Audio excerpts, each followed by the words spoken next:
Sa ngalan ng Ama at ng Anak at ng Espiritu Santo. Amen. Sumainyo ang Panginoon. At sumaiyo rin.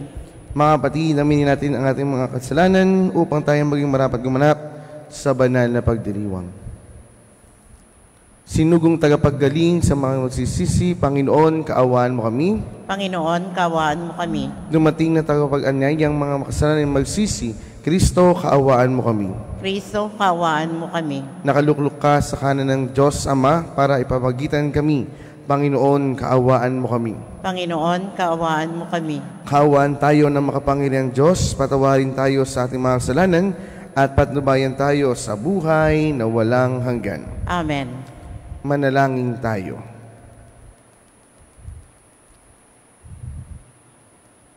Ama naming makapangyarihan, pinanauli mo at pinahahalagahan ang wagas sa katapatan. Itaguyod mo ang aming kalooban upang sa paghango mo sa amin sa dilim ng alinlangan, kami huwag mawalay sa liwanag mong maaasahan sa pamamagitan ni Jesucristo kasama ng Espiritu Santo magpasawalang hanggan. Amen. Ang lahat po ay magsiupo.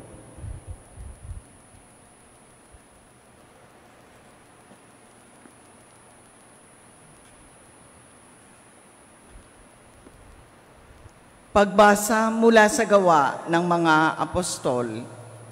Noong mga araw na iyon, may ilang taong dumating sa Antioquia mula sa Judea at itinuro sa mga kapatid ang ganito: kapag hindi kayo nagpatuli ayon sa kautusan ni Moises, hindi kayo maliligtas.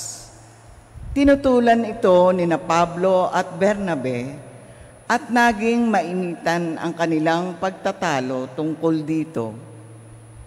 Kaya't napagkaisahang papuntahin sa Jerusalem sina Pablo at Bernabe at ang ilang pang kapatid sa Antioquia upang makipagkita sa mga apostol at sa matatanda tungkol sa suliraning ito. Sinugo nga sila ng simbahan at pagdaan nila sa Phoenicia at Samaria, ibinalita nila ang pagkahikayat sa mga hentil. Ito'y labis na ikinagalak ng mga kapatid. Pagdating sa Jerusalem, malugod silang tinanggap ng mga apostol, ng matatanda at ng buong simbahan at isinalaysay nila ang lahat ng isinagawa ng Diyos sa pamamagitan nila. Ngunit tumindig ang ilang mananampalatayang kabilang sa pangkat ng mga Pariseo at ang sabi nila, kailangang tuliin ang mga hentil na sumasampalataya at utusang tumupad sa kautusan ni Moises. Nagpulong ang mga apostol at ang mga matatanda upang pag-aralan ang suliraning ito. Ang salita ng Diyos. Salamat sa Diyos. Masaya tayong papasok sa tahanan ng poong Diyos. Masaya tayong papasok sa tahanan ng poong Diyos. Ako ay nagalak sa sabing ganito, sa bahay ng poon ay pumasok tayo. Sama-sama kami matapos sapitin ang pintuang lungsod nitong Jerusalem. Masaya tayong papasok sa tahanan ng poong Diyos. Yaong Jerusalem kay ganda ng anyo. Maganda ang ayos ng muling matayo.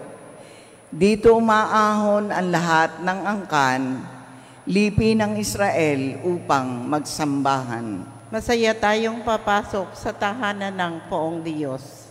Ang hangad, ang poon ay pasalamatan, pagkat ito'y utos na dapat gampanan. Doon din naroon ang mga hukuman at trono ng haring hahatol sa tanan. Masaya tayong papasok sa tahanan ng poong Diyos. Ang lahat po ay magsitayo.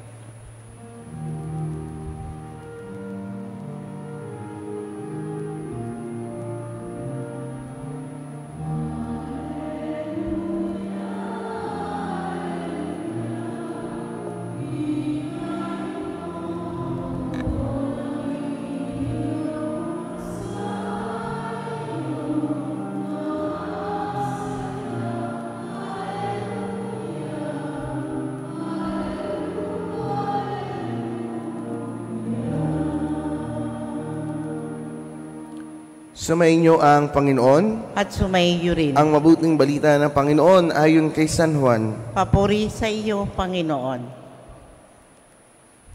Noong panahon iyon, sinabi ni Jesus sa kanyang mga alagad, "Ako ang tunay na puno ng ubas at ang aking Ama ang tagapag-alaga.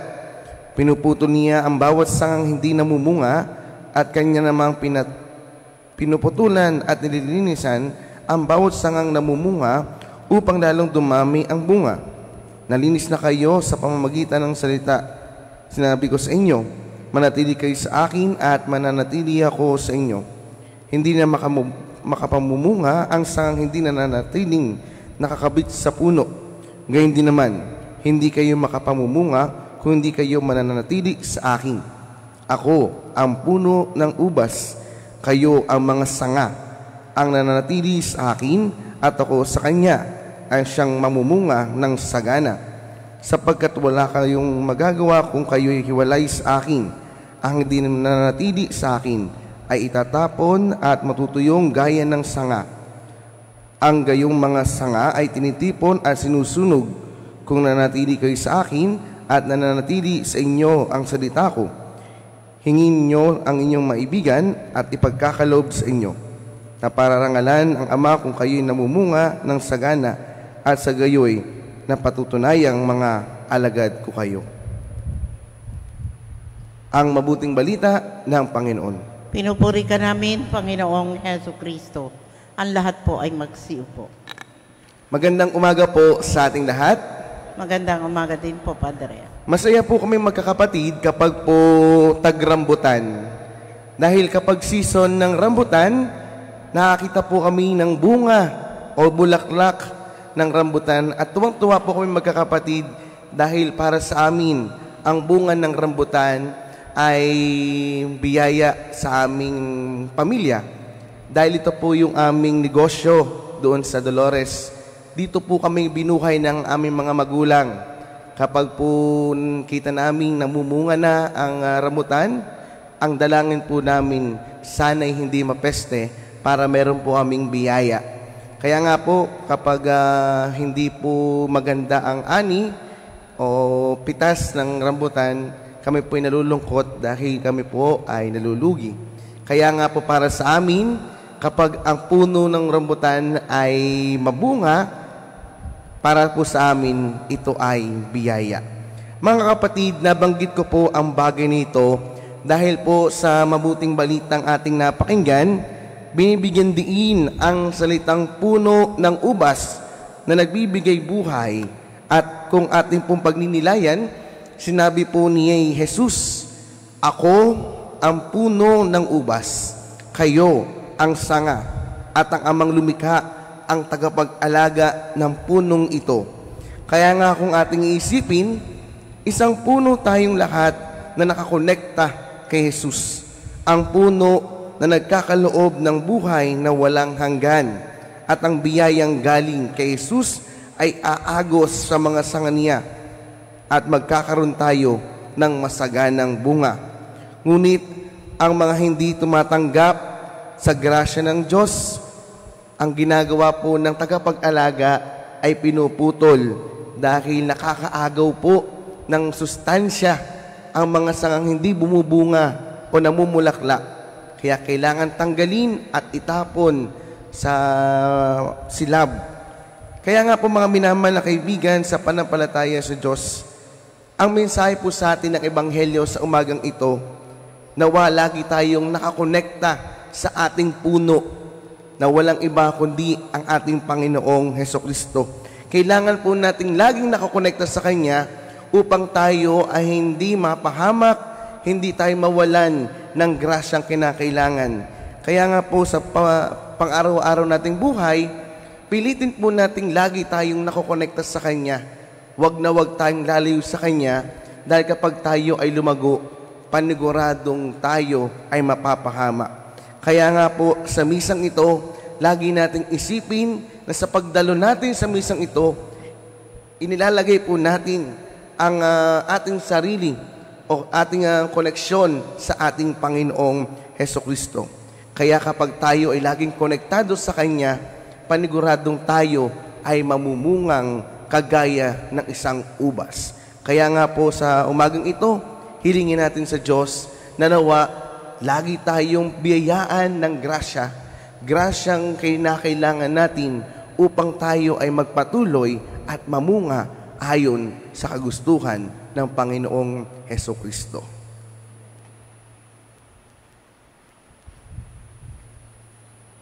Ang lahat po ay magsitayo.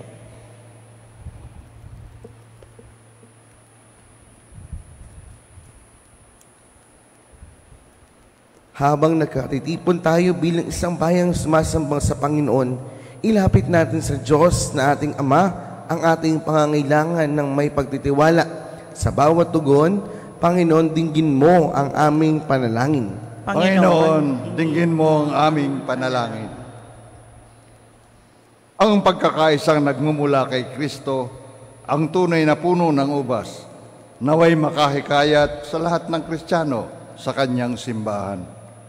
Manalangin tayo sa Panginoon. Panginoon, dinggin mo ang aming panalangin. Ang mga pari, relihiyoso at mga misyonero, naway maging tapat sa kanilang bukasyon sa simbahan at manatiling kaisa ni Kristo sa kanilang gawain. Manalangin tayo sa Panginoon. Panginoon, dinggin mo ang aming panalangin. Ang mga nagdaranas ng mga pagsubok at kahirapan sa buhay, naway manatiling tapat kay Kristo at sa kanyang ebanghelyo.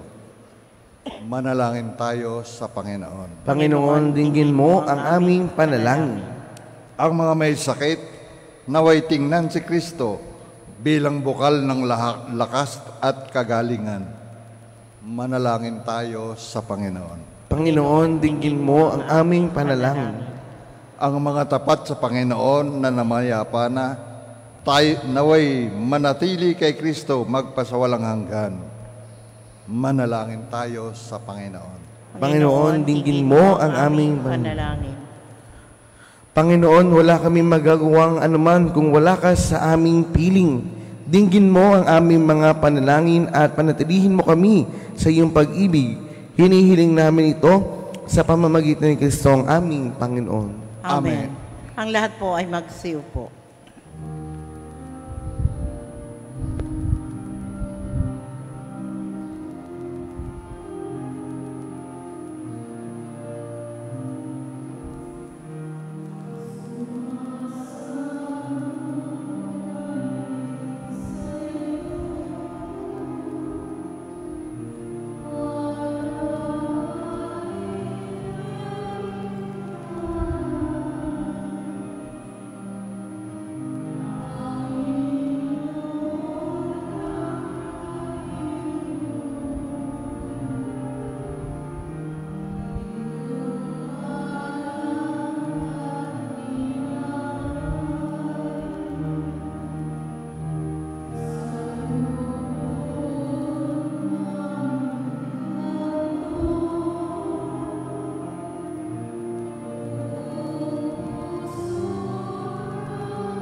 Ang lahat po ay magsitayo.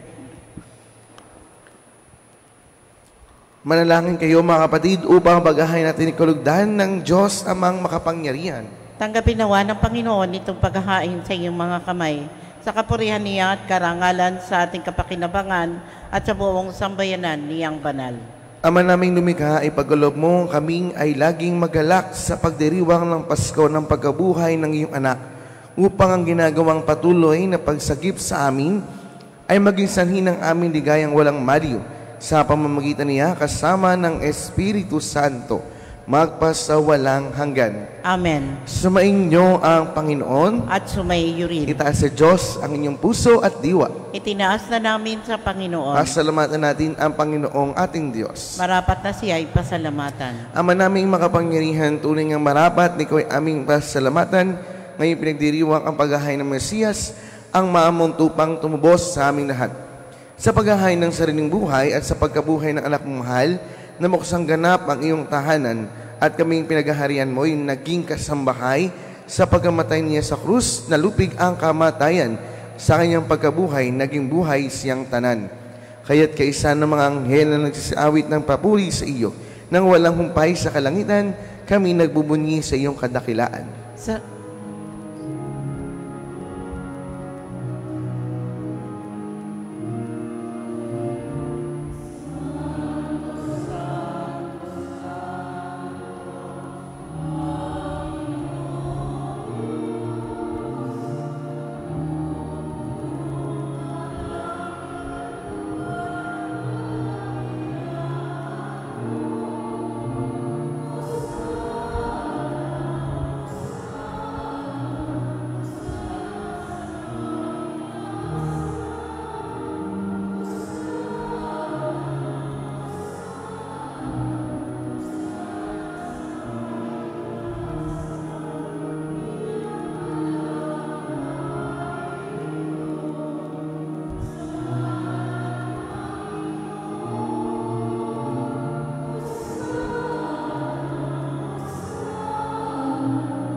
Ang lahat po ay magsiluhod. Ama naming banal, ikaw ang bukal ng tanang kabanalan, kaya sa pamamagitan ng iyong Espiritu, gawin mo banal ang mga kaloob na ito upang para sa amin maging katawan at dugo ng aming Panginoong Hesukristo. Bago niya pinitis ang kusang loob na maging handog, hinawakan niya ang tinapay. Pinasalamatan kaniya, pinaghati-hati niya yon, inebot sa kanyang mga lagad at sinabi, tanggapin niyo lahat ito at kanin. Ito ang aking katawan na ihahandog para sa inyo.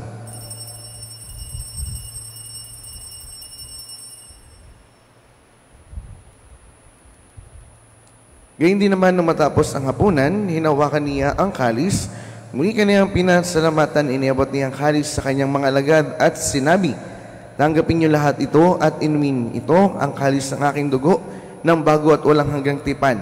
Ang aking dugo na ibubuhos para sa inyo at para sa lahat sa kapagpapatawad ng mga kasalanan.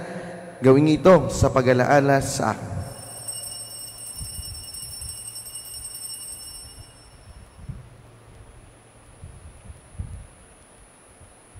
Ipagbunyi natin ang misteryo ng pananampalataya.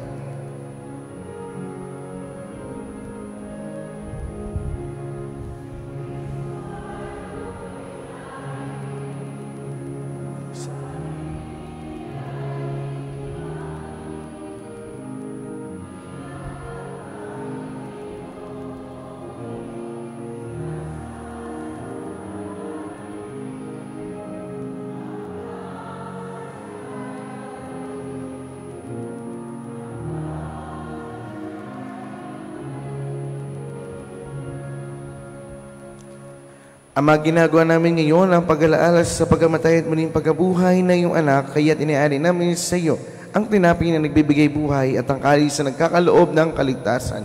Kami nagpapasalamat dahil kami iyong minarapat na tumayo sa harap mo para maglingkod sa iyo. Isinasama namin kami magsalo-salo sa katawan ng dugo ni Kristo ay mabuklod sa pagkakaisa sa pamamagitan ng Espiritu Santo. Ama, lingapin mo ang iyong simbahang naghanap sa buong daigdig. Puspusin mo kami sa pag-ibig kay San Francisco na aming Papa at ni Malray naming Bispo at ng Tanang Kaparian. Alalahanin mo rin ang kapatid naming nahimlay nang may pag-asang sila'y muling mabubuhay, gayon din ang lahat ng mga pumanaw. Kaawaan mo sila at patuloyin sa iyong kaliwanagan. Kaawaan mo at pagindapati kami lahat na makasalo sa iyong buhay na walang wakas, kaysa na mahal na Birheng Maria na ina ng Diyos, kaysa ni San Jose na kanyang esposo, kaysa ng mga apostol at ng lahat ng mga banal na namuhay dito sa daigdig ng kalugod-lugod sa iyo. Ay pagdiwang nawa namin ang pagpupuri sa ikararangal mo sa pamamagitan ng anak na aming Panginoong Hesukristo. Sa pamamagitan ni Kristo, kasama niya at sa Kanya, ang lahat ng parangal at papuri ay sa iyo, Diyos amang makapangyarihan, kasama ng Espiritu Santo, magpas sa walang hanggan.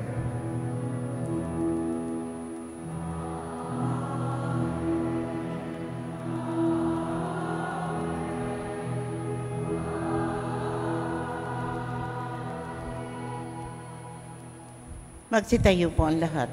Sa tagubilin na kagaling na utos at turo ni Jesus na Panginoon natin at Diyos, ipahayag natin ng lakas loob.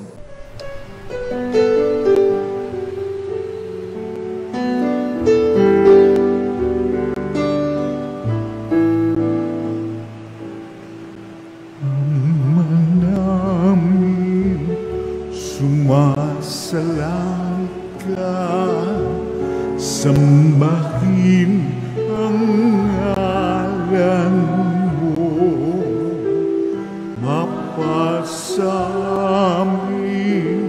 ang kaharian mo, sundin ang loob mo dito sa lupa para ng sa langit. Bigyan mo po kami ngayon ng aming kakanin sa araw-araw at patawarin mo kami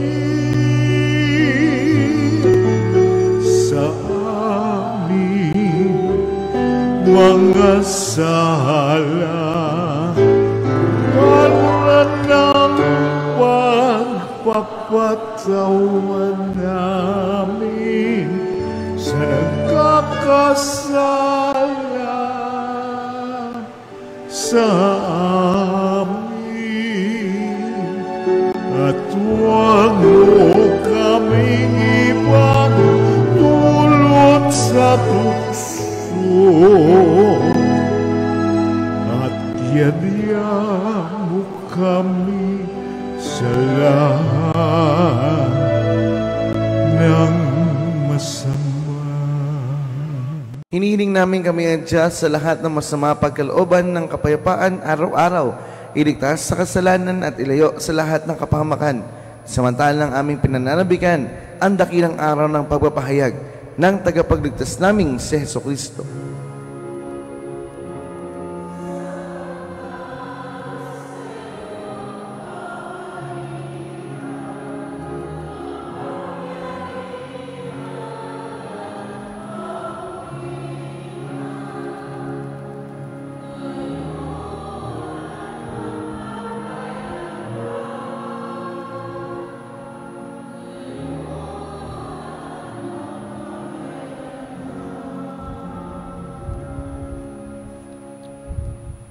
Panginoong Jesucristo, sinabi mo sa iyong mga apostol, kapayapaan ang iniiwan ko sa inyo.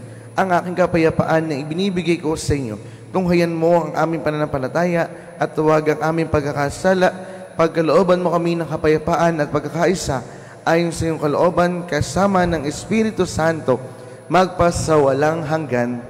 Amen. Ang kapayapaan ng Panginoon ay laging sumainyo. At sumaiyo rin. Magbigayin kayo ng kapayapaan sa isa't isa. Peace be with you po sa inyo lahat.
Ang lahat po ay magsiluhod.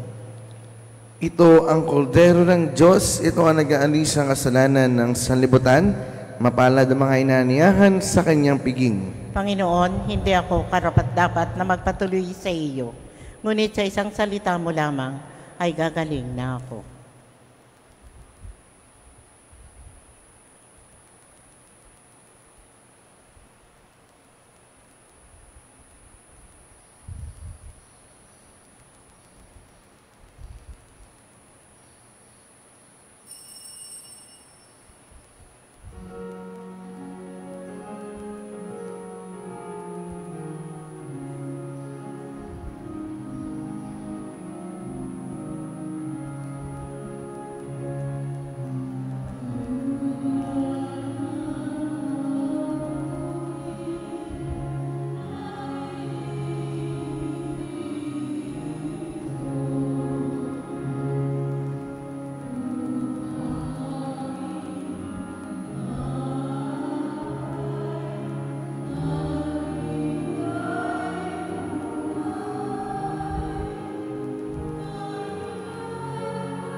Magsitayo na po ang lahat.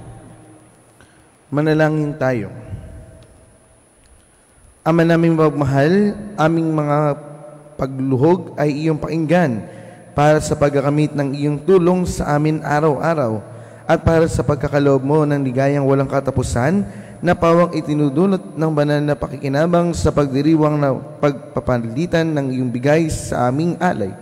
Sa pamamagitan ng Kristo, kasama ng Espiritu Santo, magpasawalang hanggan. Amen. Sa mga nagdiriwang ng kanilang kaarawan, anibersaryo ng kanilang kasal, pupunta sa ibang bansa at kukuha ng pagsusulit. Mangyaring pumunta po dito sa unahan para po sa panalangin at pagbabasbas. At isusunod na rin po ang pagbabasbas ng mga religious articles.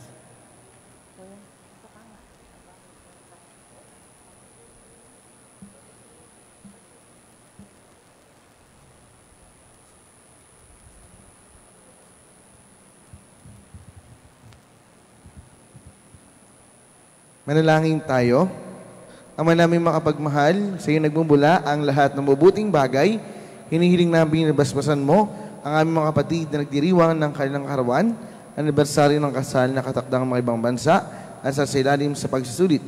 Pagkaloob mo sa mas mahaba at pakalagang buhay, mabuting kalusugan, mapayapang kalooban, maliwanag na kasipan, mga tapat na kaibigan, maayos na buhay at kaligtasan sa anumang kapamakan. Higit sa lahat, patatagin mo sila sa pananampalataya, patibayin sa pag-asa at pag-alabing sa pag-ibig.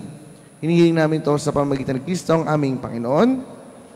Naway gawaran ng Diyos ng pagpapala ang mga kasangkapan sa panalangin upang mga ito'y maging gabay sa pagtahak sa kabanalan at paghangad sa buhay sa kalangitan sa pamamagitan ni Kristo kasama ng Espiritu Santo magpasawalang hanggan.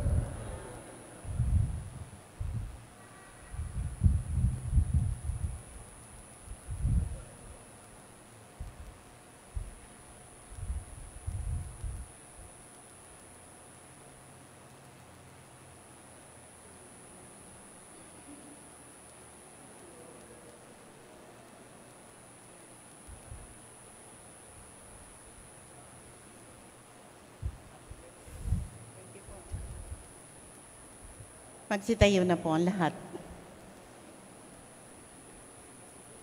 Sumainyo ang Panginoon At sumayo rin. at pagpalain kayo ng makapangyarihang Diyos, Ama, Anak at Espiritu Santo. Amen. Tapos na po ating banal na pagdiriwang, humayo kayong mapayapa. Salamat sa Diyos. Palakpakan po natin ang Diyos.